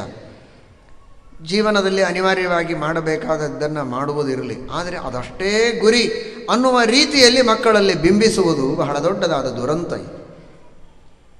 ಇವತ್ತಾಗುವ ನೈತಿಕ ಅಧಃಪತನ, ಅಲ್ಲಲ್ಲಿ ನಡೆಯುವ ಅನ್ಯಾಯಗಳು, ಅತ್ಯಾಚಾರಗಳು, ಭ್ರಷ್ಟಾಚಾರಗಳು, ಇವುಗಳಿಗೆಲ್ಲ ಮೂಲ ಇನ್ಯಾವುದಲ್ಲ, ಚಿಕ್ಕ ವಯಸ್ಸಿನಿಂದ ಅವರಿಗೆ ನೀಡಬೇಕಾದ ಧಾರ್ಮಿಕ ಸಂಸ್ಕಾರಗಳನ್ನು ನೀಡ್ತಾ ಇಲ್ಲ ತಂದೆ ತಾಯಿಗಳು. ಲೌಕಿಕ ಶಿಕ್ಷಣವನ್ನು ಮಾತ್ರ ಕೊಡ್ತಾ ಇದ್ದಾರೆ. ಅವರೇನಾದರೂ ಒಂದು ಆಂಗ್ಲ ಭಾಷೆಯ ಹಾಡುಗಳನ್ನು ಬಂದು ಮನೆಯಲ್ಲಿ ಹಾಡಿದರೆ ಚಪ್ಪಾಳೆ ತಟ್ತಾರೆ. ಸ್ತೋತ್ರ ಹೇಳಿಸಿ, ವಿಷ್ಣು ಸಹಸ್ರನಾಮ ಹೇಳಿಸಿ ಚಪ್ಪಾಳೆ ತಟ್ತಾ ಇಲ್ಲ. ಅವನು ಕೃಷ್ಣನ ಕಥೆ ಹೇಳಿದರೆ, ಧ್ರುವರಾಜರ ಕಥೆ ಹೇಳಿದರೆ, ಪ್ರಹ್ಲಾದರಾಜರ ಕಥೆ ಕಂಠಪಾಠ ಮಾಡಿ ಹೇಳಿದರೆ 100 ರೂಪಾಯಿ ಕೊಡಿ, ಇನ್ನು 10 ಭಾಗವತದ ಕಥೆಗಳನ್ನು ಅವನು ಕಂಠಪಾಠ ಮಾಡ್ತಾನೆ. ಆದರೆ ನೀನು ಫಸ್ಟ್ ರ್ಯಾಂಕ್ ತೆಗೆದುಕೊಳ್ಬೇಕು, ಅದನ್ನೇ ತಲೆಯಲ್ಲಿ ತುಂಬಿ ತುಂಬಿ ತುಂಬಿ ಲೌಕಿಕ ಶಿಕ್ಷಣದ ಬಗ್ಗೆ ಕೆಲವರು ಮಕ್ಕಳನ್ನೂ ಕಳೆದುಕೊಂಡವರಿದ್ದಾರೆ. ಒಂದು ಸ್ವಲ್ಪ 1-2 ಅಂಕಗಳು ಹೆಚ್ಚು ಕಡಿಮೆ ಆದಾಗ ತಲೆಯಲ್ಲಿ ಅದನ್ನೇ ತುಂಬಿ ತುಂಬಿ ಸಾಧಿಸಲಿಕ್ಕಾಗದೆ ಆತ್ಮಹತ್ಯೆ ಮಾಡಿಕೊಂಡವರಿದ್ದಾರೆ ಎಷ್ಟೋ ಜನ. ಎದಕ್ಕೆ ಬಂದಾಗಾಯಿತು? ಹೊಟ್ಟೆಗಾಗಿ, ಪರೋಪಕಾರ ಮಾಡುವುದಕ್ಕಾಗಿ, ದೇಶದ ಸೇವೆಯನ್ನೂ ಮಾಡುವುದಕ್ಕಾಗಿ ಲೌಕಿಕ ವಿದ್ಯೆಯನ್ನು ಅವಶ್ಯವಾಗಿ ಗಳಿಸಲಿ. ವಿಧಿಯಲ್ಲ, ಗಳಿಸುವುದಾದರೆ ಗಳಿಸಲಿ. ಆದರೆ ಅದಕ್ಕೂ ಪ್ರಧಾನವಾಗಿ ದೇಶದ ಸೇವೆಯನ್ನೂ ಮಾಡುವುದಕ್ಕೆ, ತನ್ನ ಹಾಗೂ ತನ್ನವರ ಕುಟುಂಬದ ರಕ್ಷಣೆಯನ್ನು ಮಾಡುವುದಕ್ಕೆ, ಉದ್ಧಾರ ಮಾಡಿಕೊಳ್ಳುವುದಕ್ಕೆ ಬೇಕಾದದ್ದು ಅದು ಬ್ರಹ್ಮವಿದ್ಯೆ, ಧಾರ್ಮಿಕವಾದ ಸಂಸ್ಕಾರಗಳು, ನೈತಿಕವಾದಂತಹ ಹಿನ್ನೆಲೆ. ಇವುಗಳನ್ನು ಮಕ್ಕಳಿಗೆ ನೀಡುವುದರಲ್ಲಿ ತಂದೆ ತಾಯಿಗಳು ವಿಶೇಷವಾಗಿ ಕಾಳಜಿಯನ್ನು ವಹಿಸಬೇಕು. ನಾಳೆಯಿಂದ ಅಲ್ಲ, ಇವತ್ತಿನಿಂದಲೇ ಕಾಳಜಿ ವಹಿಸಿ. ಪ್ರವಚನದ ನಂತರ ಶ್ರೀಕೃಷ್ಣ ಪರಮಾತ್ಮನ ದರ್ಶನಕ್ಕೆ ಹೋದಾಗ ಭಕ್ತಿಯಿಂದ ಪ್ರಾರ್ಥಿಸಿಕೊಳ್ಳಿ. 9 ರಂಧ್ರಗಳಿವೆಯಲ್ಲ, 9 ಕಿಟಕಿಗಳು ಕೃಷ್ಣನ ದರ್ಶನಕ್ಕೆ. ಒಂದೊಂದು ಕಿಟಕಿಯಲ್ಲಿ ನೋಡುವಾಗ ಒಂದೊಂದನ್ನು ಕೇಳಿ. ಶ್ರವಣಂ ಕೀರ್ತನಂ ವಿಷ್ಣೋ ಸ್ಮರಣಂ ಪಾದಸೇವನಂ ಅರ್ಚನಂ ವಂದನಂ ದಾಸ್ಯಂ ಸಖ್ಯಂ ಆತ್ಮನಿವೇದನೆ. ನಿಮಗಾಗಿ ಕೇಳಿ, ನಿಮ್ಮ ಮಕ್ಕಳಿಗಾಗಿಯೂ ಕೇಳಿ, ನಿಮ್ಮ ಪರಂಪರೆಯಲ್ಲಿ ಬರುವ, ವಂಶದಲ್ಲಿ ಬರುವ ಎಲ್ಲರಿಗಾಗಿಯೂ ಕೇಳಿ. ಕೊನೆಗೆ ನಿಮಗೆ ಸ್ವಾರ್ಥ ಇದೆ, ಅದನ್ನು ಮರೆಯಬೇಡಿ. ಯಾಕಷ್ಟು ಬರೀ ಇನ್ನೊಬ್ಬರ ಸಲುವಾಗಿ ನಾವು ಕೇಳಬೇಕು? ಇಷ್ಟವ್ಯಾ ಬಹವಃ ಪುತ್ರಾಃ ಯದ್ಯೇಕೋಪಿ ಗಯಾಮ್ರಜೇತ್ ನೇಷ್ಟವ್ಯಾ ಬಹವಃ ಪುತ್ರಾಃ ಯದ್ಯೇಕೋಪಿ ಸುರಾಂ ಪಿಬೇತ್. ಬಹಳ ಮಕ್ಕಳಾಗಲಿ ಅಂತ ಬಯಸಬೇಕಂತ. ಯಾಕಂದರೆ ಅಷ್ಟರಲ್ಲಿ ಯಾರಾದರೂ ಒಬ್ಬರಾದರೂ ಗಯಾಕ್ಕೆ ಹೋಗಿ ಶ್ರಾದ್ದ ಮಾಡಿ ತಂದೆಯ ಉದ್ಧಾರ ಆಗಲಿ ಅಂತ ಸೇವೆಯನ್ನು ಮಾಡಬಹುದು ಅಂತ. ತಕ್ಷಣಕ್ಕೆ 2ನೇ ಮಾತಿನಲ್ಲಿ ಹೇಳ್ತಾರೆ ಶಾಸ್ತ್ರಿ, ಬೇಡಪ್ಪ, ಬಹಳ ಜನ ಮಕ್ಕಳಾಗೋದು ಬೇಡ. ಯಾಕಂದರೆ ಯಾರಾದರೂ ಒಬ್ಬರು ಶರೆ ಕುಡಿದ್ರೆ ಕುಲಾನೇ ಹಾಳು ಮಾಡ್ತಾರೆ, ಬೇಡ ಬೇಡ. ಈ ಮಾತಿನ ತಾತ್ಪರ್ಯ ಇಷ್ಟೇ, ಮಕ್ಕಳಾಗಬೇಕು ಆಗಬಾರದು ಅನ್ನುವುದರೊಳಗೆ ತಾತ್ಪರ್ಯ ಅಲ್ಲ. ಆದ ಮಕ್ಕಳು ಧಾರ್ಮಿಕರಾಗುವಂತೆ ಕಾಳಜಿಯನ್ನು ವಹಿಸಬೇಕು. ಅವರು ಮದ್ಯಪಾನ ಮಾಡುವಂತೆ ಆಗಬಾರದು. ಗೋಪೀಚಂದನ ನಾಮ ಮುದ್ರಾಧಾರಣಗಳನ್ನು ಮಾಡಿಕೊಂಡು ವಿಷ್ಣು ಭಕ್ತರಾಗಿ ವಿಷ್ಣುವಿನ ಸ್ಮರಣೆಯನ್ನು ಮಾಡ್ತಾ, ಸ್ತ್ರೀಯರಾದರೆ ತುಳಸಿ ಪೂಜೆಯನ್ನು ಮಾಡ್ತಾ, ದೇವರ ನಾಮಗಳನ್ನು ಹೇಳ್ತಾ, ಉತ್ತಮವಾದಂತಹ ಧಾರ್ಮಿಕ ಸದಾಚಾರಗಳನ್ನು ಜೀವನದಲ್ಲಿ ರೂಢಿಸಿಕೊಂಡು ಪತಿಯ ಸೇವೆಯನ್ನೂ ಮಾಡಿ, ಗೃಹಕೃತ್ಯಗಳನ್ನೂ ಮಾಡ್ತಾ, ಜೊತೆಗೆ ಭಗವಂತನ ಚಿಂತನವನ್ನು ಸದಾ ಕಾಲದಲ್ಲಿ ಮಾಡುವಂತಹ ಹೆಣ್ಣು ಮಕ್ಕಳು ಯಾವಾಗಲೂ ಶಾಸ್ತ್ರದ ಶ್ರವಣವನ್ನು ಮಾಡಿ ಭಗವಂತನ ಚಿಂತನವನ್ನು ಮಾಡಿ ಪರೋಪಕಾರ ನಿರತರಾದ ಸದಾಚಾರ ರತರಾದ ಗಂಡು ಮಕ್ಕಳು ಇಂಥವರು ಜನಿಸಲಿ, ಹುಟ್ಟಿದವರಿಗೆ ಆ ಸಂಸ್ಕಾರಗಳು ಬರಲಿ, ಮುಂದೆ ಹುಟ್ಟುವವರು ಆ ಸಂಸ್ಕಾರಯುತರಾಗಿ ಹುಟ್ಟಲಿ ಎನ್ನುವ ಪ್ರಾರ್ಥನೆಯನ್ನು ದೇವರಲ್ಲಿ, ಮುಖ್ಯಪ್ರಾಣದೇವರಲ್ಲಿ, ಶ್ರೀಮದ್ ಆಚಾರ್ಯರಲ್ಲಿ ಮಾಡುವುದು ಒಂದು. ಕೇವಲ ಪ್ರಾರ್ಥನೆಗೆ, ಕೇವಲ ಪುಣ್ಯಕ್ಕೆ ಭಗವಂತ ಒಲಿಯೋದಿಲ್ಲ. ಪ್ರಯತ್ನವನ್ನು ಮಾಡಬೇಕು. ಅದಕ್ಕಾಗಿ ಜಪ, ಅದಕ್ಕಾಗಿ ಪಾರಾಯಣ, ಅದಕ್ಕಾಗಿ ಸೇವೆಯನ್ನೂ ಮಾಡಿ, ಜೊತೆಗೆ ಬುದ್ಧಿವಾದವನ್ನು ಹೇಳಬೇಕು, ಪಾಠವನ್ನೂ ಕಲಿಸಬೇಕು, ಪ್ರೋತ್ಸಾಹನೆಯನ್ನು ನೀಡಬೇಕು.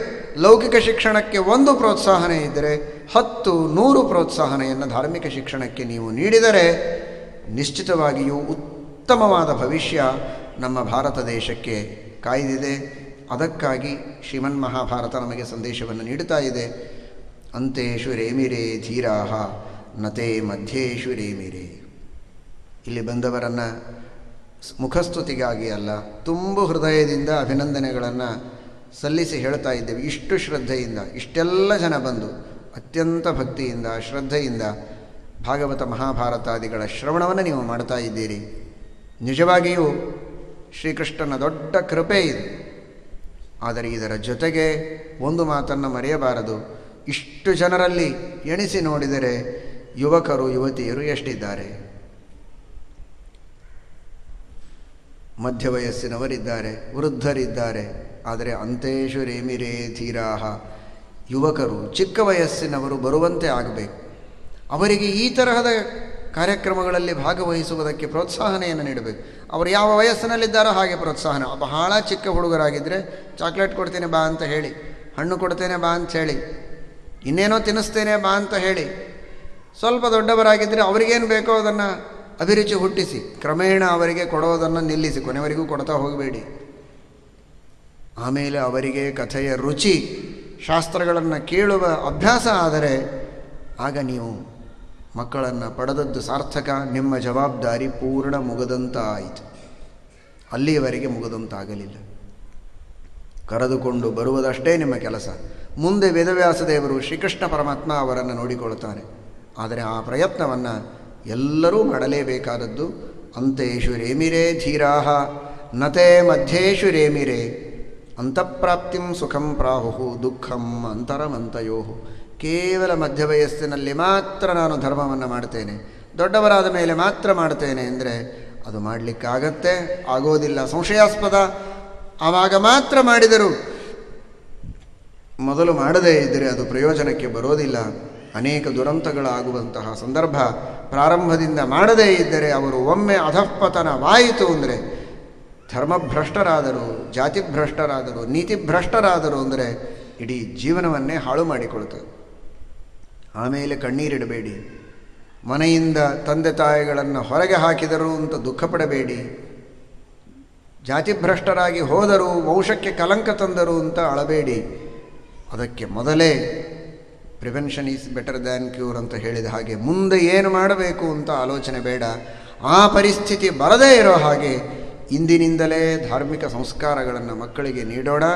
ಅದಕ್ಕಾಗಿ ದೇವರಿಗೆ ಪ್ರಾರ್ಥನೆ, ಜಪ, ಪಾರಾಯಣ, ಮಕ್ಕಳಿಗೆ ಬುದ್ಧಿವಾದ ಹೇಳಿ, ಪ್ರೀತಿಯಿಂದ ಪ್ರೋತ್ಸಾಹನೆಯನ್ನು ನೀಡಿ, ಧಾರ್ಮಿಕ ಕಥೆಗಳನ್ನು ಹೇಳಿ, ದೊಡ್ಡವರಿಂದಲೂ ಹೇಳಿಸುವ ಪ್ರಯತ್ನದಲ್ಲಿ ಇದ್ದರೆ ಆಗ ನಾವು ಉತ್ತಮವಾದ ಭವಿಷ್ಯವನ್ನು ನಮ್ಮ ದೇಶಕ್ಕೆ ನೀಡುವುದಕ್ಕೆ ಸಾಧ್ಯ ಇದೆ. ಇದೀಗ ತಿಳಿಸಿದಂತೆ ಪ್ರವಚನಗಳಿಗೆ, ಪುರಾಣಗಳಿಗೆ, ಧಾರ್ಮಿಕ ಕಾರ್ಯಕ್ರಮಗಳಿಗೆ ಕರೆದುಕೊಂಡು ಬರೋದಷ್ಟೇ ನಿಮ್ಮ ಕೆಲಸ. ಬಂದ ಮೇಲೆ ಅವರನ್ನು ದೇವರು ಹಿಡ್ಕೊಳ್ತಾನೆ. ಅದಕ್ಕಾಗಿ ಅವನನ್ನು ಕೃಷ್ಣ ಅಂತ ಕರೆಯುವುದು. ಕರ್ಷತಿ ಇತಿ ಕೃಷ್ಣ. ಪರಮಾತ್ಮ ಅವರನ್ನು ಕರ್ಷಣೆ ಮಾಡಿ ತನ್ನ ಕಡೆಗೆ ಸೆಳೆದುಕೊಳ್ತಾನೆ. ಆ ಭಗವಂತನ ಅತ್ಯದ್ಭುತವಾದಂತಹ ಶಕ್ತಿ, ಅತ್ಯದ್ಭುತವಾದ ಶಕ್ತಿ, ಆಕರ್ಷಣೆ ಮಾಡುವ ಶಕ್ತಿ. ಈ ಸಂದರ್ಭದಲ್ಲಿ ಹೇಳಬೇಕು ಹೇಳಬಾರದು, ಕೆಲವರು ದೇವರಿಗೆ ಗುಣಗಳೇ ಇಲ್ಲ, ಕ್ರಿಯೆ ಇಲ್ಲ, ನಿರಾಕಾರ, ದೇವರು ಬೇರೆ ಇಲ್ಲವೇ ಇಲ್ಲ, ನಾನೇ ದೇವರು, ಏನೇನೋ ಹೇಳಿದರೂ ಕೂಡ ಏಕಾಂತದಲ್ಲಿ ಅವರಿಗೆ ಕೇಳಿದರೆ ಅದೆಲ್ಲ ಸುಮ್ಮನೆ ಉಪನ್ಯಾಸಕ್ಕೆ ಹೇಳೋದು. ನನ್ನ ಮನಸ್ಸು ಮಾತ್ರ ಯಾವಾಗಲೂ ಶ್ರೀಕೃಷ್ಣ ಪರಮಾತ್ಮನ ಪಾದಾರವಿಂದಗಳ ಧ್ಯಾನ ಮಾಡುವುದರಲ್ಲಿ ಉಂಟು. ಆ ಕೃಷ್ಣನನ್ನು ಬಿಟ್ಟು ನನಗಿನ್ನೇನು ಮನಸ್ಸಿಗೆ ಚಿಂತನೆ ಮಾಡುವುದಕ್ಕೆ ಆಗುವುದಿಲ್ಲ. ಅಷ್ಟು ನನ್ನ ಮನಸ್ಸನ್ನು ಆಕರ್ಷಣೆ ಮಾಡ್ತಾನೆ. ನಾನು ಒಂದು ಸಂಪ್ರದಾಯಕ್ಕೆ ಸೇರಿದ್ದರಿಂದ ಆ ರೀತಿ ಹೇಳುವ ಅನಿವಾರ್ಯತೆ ಸಭೆಗಳಲ್ಲಿ ಉಂಟು, ಗ್ರಂಥಗಳಲ್ಲಿ ಉಂಟು. ಆದರೆ ಏಕಾಂತದಲ್ಲಿ ಚಿಂತನೆ ಮಾಡುವಾಗ ಮಾತ್ರ ಶ್ರೀಕೃಷ್ಣ ಪರಮಾತ್ಮನ ಧ್ಯಾನವನ್ನೇ ನಾನು ಮಾಡುವುದು ಅಂತ. ಯಾಕೆಂದರೆ ಕರ್ಷತಿ ಇತಿ ಕೃಷ್ಣ, ಮನಸ್ಸನ್ನು ಭಗವಂತ ಆಕರ್ಷಣೆ ಮಾಡ್ತಾನೆ ತನ್ನ ಗುಣಗಳಿಂದ. ಆ ಭಗವಂತನ ಒಂದೊಂದು ಗುಣಗಳೂ ಹಾಗಿವೆ. ಜೀವನದಲ್ಲಿ ನಮಗೆ ಏನು ಬೇಕು ಹೇಳಿ ಅದೆಲ್ಲವನ್ನು ಕೊಡುವುದಕ್ಕೆ ಕೃಷ್ಣ ಇದ್ದಾನೆ. ಅನ್ನ ಬೇಕು, ವಸ್ತ್ರ ಬೇಕು, ಆರೋಗ್ಯ ಬೇಕು, ಆಯುಷ್ಯ ಬೇಕು, ರಾಜ್ಯ ಬೇಕು, ಏನು ಬೇಕು ಎಲ್ಲವೂ ಭಗವಂತನಿಂದ ಇದೆ. ಶ್ರೀಕೃಷ್ಣ ಪರಮಾತ್ಮನ ಚರಿತ್ರೆಯನ್ನು ಶ್ರೀಮದ್ ಭಾಗವತದಲ್ಲಿ ನೀವೆಲ್ಲ ಕೇಳಿದ್ದೀರಿ. ಹೊಟ್ಟೆಗೆ ಹಸಿವಾಗಿದೆ, ಅನ್ನ ಇಲ್ಲ ಅಂತ ಕೇಳಿ ಅತ್ತ ಮಕ್ಕಳಿಗೆ ಪರಮಾತ್ಮ ಅಲ್ಲಿ ಹೋಗಿ ಯಜ್ಞ ನಡೆದಿದೆ ಕೇಳಿ ಅನ್ನ ಕೊಡ್ತಾರೆ ಅಂತ ಕೊಟ್ಟು ಕಳಿಸಿದ. ಚಿಕ್ಕ ಮಕ್ಕಳು, ಅವರಿಗೆ ಬೇಕಾದದ್ದು ಹೊಟ್ಟೆಗೆ ಅನ್ನ ಮಾತ್ರ, ಇನ್ನೇನಲ್ಲ, ಆದರೆ ಅಲ್ಲಿ ಹೋಗಿ ಅಂತ. ನೋಡಿ, ಇದೀಗ ಹೇಳಿದ ಮಾತು ನೋಡಿ, ಮಕ್ಕಳಿಗೆ ಒಳ್ಳೆಯ ಸಂಸ್ಕಾರಗಳನ್ನು ನೀಡಿ ಅಂತ. ದೇವರು ಹಸಿವಾದ ಮಕ್ಕಳು ಅನ್ನ ಬೇಕು ಅಂತ ಬಂದರೆ ಅಲ್ಲಿ ಹೋಗಿ ಅನ್ನ ಸಿಗತ್ತೆ ಅಂತ ಹೇಳುವಾಗ ಎಲ್ಲಿ ಒಟ್ಟು ಮಾಡಿ ತೋರಿಸಿದ ನೋಡಿ. ಎಲ್ಲಿಯೋ ಒಂದು ಕಡೆಗೆ ಕಂಸನ ಮನೆಗೆ ಕಳಿಸಿದನ? ಕಳಿಸಲಿಲ್ಲ. ಇನ್ಯಾರೋ ಮಂತ್ರಿಗಳ ಮನೆಗೆ ಕಳಿಸಿದ್ನ? ಕಳಿಸಲಿಲ್ಲ. ಎಲ್ಲಿ ಯಜ್ಞ ನಡೀತಾ ಇದೆ ಅಲ್ಲಿ ಕಳಿಸಿದ ಪರಮಾತ್ಮ.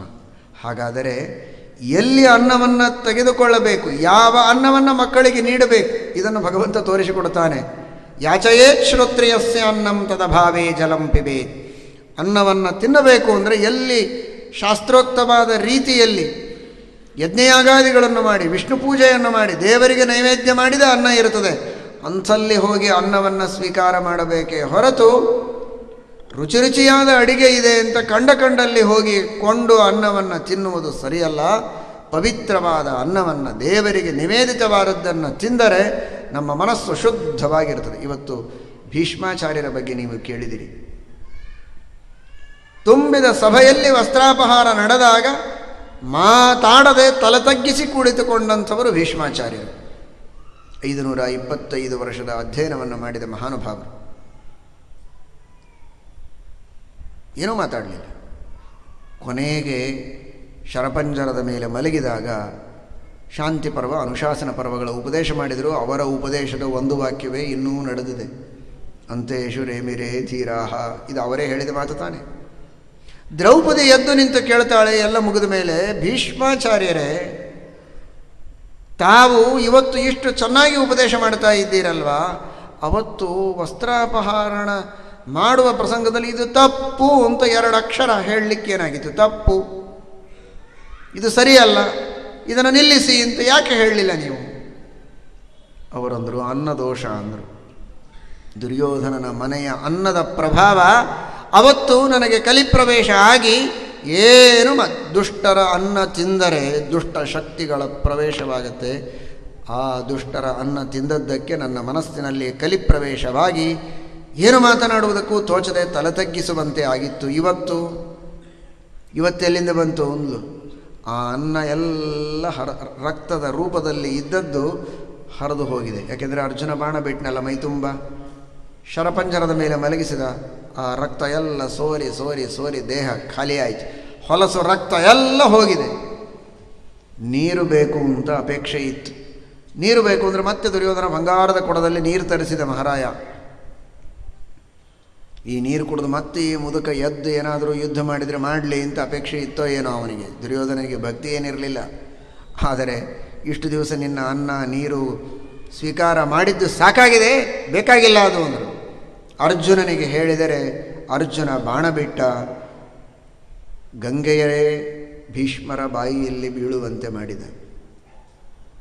ಮಹಾಶ್ರೋತ್ರಿಯನಾದ ಶ್ರೇಷ್ಠ ಜ್ಞಾನಿಯಾದ ಇಂದ್ರಾವತಾರನಾದಂತಹ ಶುದ್ಧ ಸಾತ್ವಿಕನಾದಂತಹ ಅರ್ಜುನನ ಕೈಯಿಂದ ಬಂದ ಒಂದು ಹನಿ ನೀರು ಅದು ಮತ್ತೆ ಪುನಃ ಧಾರ್ಮಿಕ ಸಂಸ್ಕಾರಗಳೆಲ್ಲ ಜಾಗೃತವಾಗುವಂತೆ ಮಾಡಿವೆ ಭೀಷ್ಮಾಚಾರ್ಯರು. ಮೈತುಂಬ ಅನ್ನ, ರಕ್ತ, ಮಾಂಸ ಗಟ್ಟಿ ಮುಟ್ಟಿಯಾಗಿದ್ದರೂ ಅಪವಿತ್ರವಾದ ಅನ್ನ ಇದ್ದಾಗ ಒಂದು ಮಾತು ಹೊಳೆಯಲಿಲ್ಲ. ಆದರೆ ಏನಿಲ್ಲದಿರುವಾಗ ಒಂದು ಹನಿ ನೀರಿದ್ದರೂ ಇವನಿಗೆ ಈ ತರಹದ ಧಾರ್ಮಿಕವಾದ ಪ್ರಜ್ಞೆ ಜಾಗೃತವಾಯಿತು ಅಂದರೆ ಅನ್ನದಲ್ಲಿರುವಂತಹ ಮಹತ್ವ ಅಷ್ಟಿದೆ. ಇದು ಕೇವಲ ಕಥೆ ಅಂತ ತಿಳಿಯಬೇಡಿ, ಇದನ್ನು ಅನುಭವಿಸಿ ನೋಡಿ. ನಿತ್ಯದಲ್ಲಿ ದೇವರಿಗೆ ನೈವೇದ್ಯವಾದ ವೈಶ್ವದೇವದ ಪವಿತ್ರ ಅನ್ನವನ್ನು ಸ್ವೀಕಾರ ಮಾಡಿ ನಿಮ್ಮ ಮನಸ್ಸು ಹೇಗಿರ್ತದೆ ನೋಡಿ. ನಿತ್ಯವೂ ಹೊರಗೆ ಕೊಂಡದ್ದನ್ನು ತಿಂದು ಅಪವಿತ್ರವಾದ ಅನ್ನವನ್ನು, ಅನಿವೇದಿತವಾದ ಅನ್ನವನ್ನು ತಿಂದು ನೋಡಿ, ಮನಸ್ಸಿನಲ್ಲಿ ಎಷ್ಟು ಕೆಟ್ಟ ವಿಚಾರಗಳು ಬರ್ತಾ ಇರುತ್ತದೆ. ಇದರರ್ಥ ಬರೀ ಕೆಟ್ಟ ವಿಚಾರಗಳನ್ನೇ ಮಾಡುವವರು ಅಂತ ಯಾರನ್ನು ನಾನು ನಿಂದೆ ಮಾಡ್ತಾ ಇಲ್ಲ. ಈಗಿರುವ ಒಳ್ಳೆಯ ವಿಚಾರಗಳಿಗಿಂತಲೂ 100 ಪಟ್ಟು ಹೆಚ್ಚು ಸಾತ್ವಿಕ ವಿಚಾರಗಳು ಬರುವುದಕ್ಕೆ ಸಾಧ್ಯ ಇದೆ. ಏನಾದರೂ ದೋಷಗಳು, ಕಾಮಕ್ರೋಧಾದಿಗಳಿದ್ದರೆ ಅವುಗಳೂ ದೂರ ಹೋಗುವುದಕ್ಕೆ ಸಾಧ್ಯ ಇದೆ. ಪರಮಾತ್ಮನಿಗೆ ನಿವೇದಿತವಾದ ಅನ್ನವನ್ನು ಸ್ವೀಕಾರ ಮಾಡಬೇಕು. ಇದನ್ನು ದೇವರು ತೋರಿಸಿಕೊಟ್ಟ. ಅನ್ನ ಬೇಕು, ಅನ್ನವನ್ನೂ ಕೊಡುವವನು ನಾನೇ ಅಂತ ಭಗವಂತ ಸೂಚನೆ ಮಾಡ್ತಾನೆ. ದ್ರೌಪದಿಗೆ ವಸ್ತ್ರವನ್ನು ಕೊಟ್ಟು ವಸ್ತ್ರ ಕೊಡುವವನೂ ನಾನೇ ಅಂತ ದೇವರು ಹೇಳಿದ. ಒಂದೊಂದನ್ನೇ ತಿಳಿಯುವುದಕ್ಕೆ ನಾವು ಬಹಳ ತಿಳಿಯಬೇಕಾಗಿದೆ. ಕರಷತಿ ಇತಿ ಕೃಷ್ಣ. ಹೀಗಾಗಿ ಅನ್ನ ನನ್ನ ಹತ್ರ ಬನ್ನಿ, ವಸ್ತ್ರ ಬೇಕು ನನ್ನ ಹತ್ರ ಬನ್ನಿ, ಆರೋಗ್ಯ ಬೇಕು, ವಿಷ ಕೊಡದು ಸತ್ತ ಎಲ್ಲ ಗೋಪಾಲಕರನ್ನು ಕೇವಲ ತನ್ನ ದೃಷ್ಟಿಯಿಂದ ಎಬ್ಬಿಸಿ, ಕಾಲಿಯ ಮರ್ದನ ಮಾಡಿ ಸತ್ತವರನ್ನು ದೃಷ್ಟಿಯಿಂದ ಎಬ್ಬಿಸಿ, ನಿರೋಗಮಾಶು ಕೃತವಾನ್ ವ್ರಜಮಬ್ಜನಾಭ, ಇಡೀ ಆ ವೃಂದಾವನ ಗೋಕುಲದಲ್ಲಿರುವ ಜನರನ್ನೆಲ್ಲ ರೋಗಮುಕ್ತರನ್ನು ಮಾಡಿದ ತನ್ನ ಕೃಪಾದೃಷ್ಟಿಯಿಂದ. ರೋಗ ಪರಿಹಾರ ಆಗಬೇಕು, ನನ್ನ ಹತ್ರ ಬನ್ನಿ. ಮಕ್ಕಳು ಬೇಕು, ಸಾಂದೀಪಿನಿ ಋಷಿಗಳು ಕೇಳಿದರು.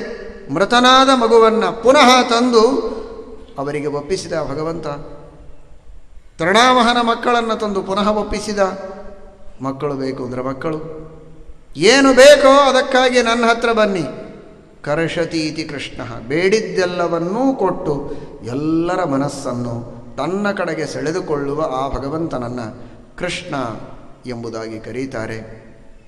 ತನ್ನ ಪೂಜೆ ಮಾಡುವುದಕ್ಕೆ ಪರ್ಯಾಯ ಪೀಠಾಧೀಶರನ್ನು ತನ್ನ ಹತ್ರ ಬೇಗ ಬನ್ನಿ ಅಂತ ಕರ್ಷತಿ ಇತಿ ಕೃಷ್ಣ, ಬೇಗ ನನ್ನ ಹತ್ರ ಬನ್ನಿ, ತಡ ಮಾಡಬೇಡಿ ಅಂತ ಆಕರ್ಷಣೆ ಮಾಡುವಂತಹ ಶ್ರೀಕೃಷ್ಣ ಪರಮಾತ್ಮ.